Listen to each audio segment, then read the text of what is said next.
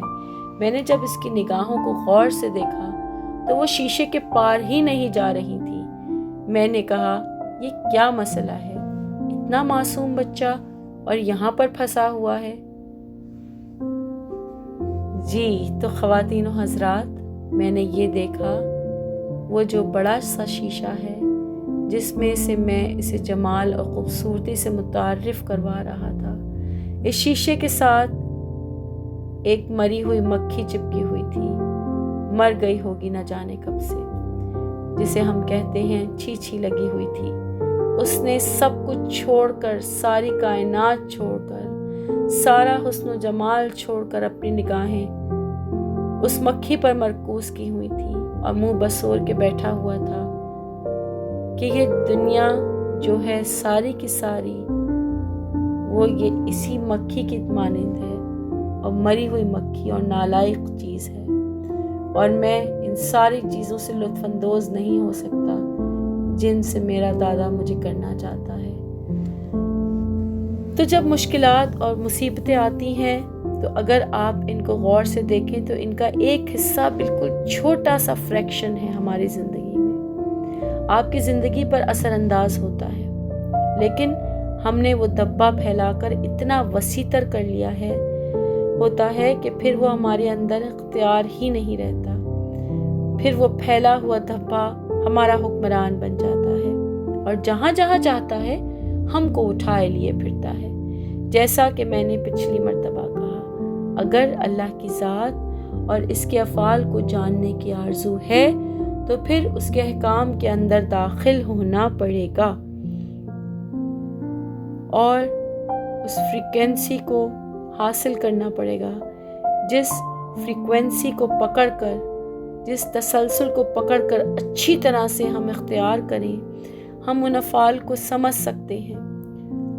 اللہ تعالیٰ آپ کو آسانیاں عطا فرمائے اور آسانیاں تقسیم کرنے کا شرف عطا فرمائے۔ اللہ حافظ۔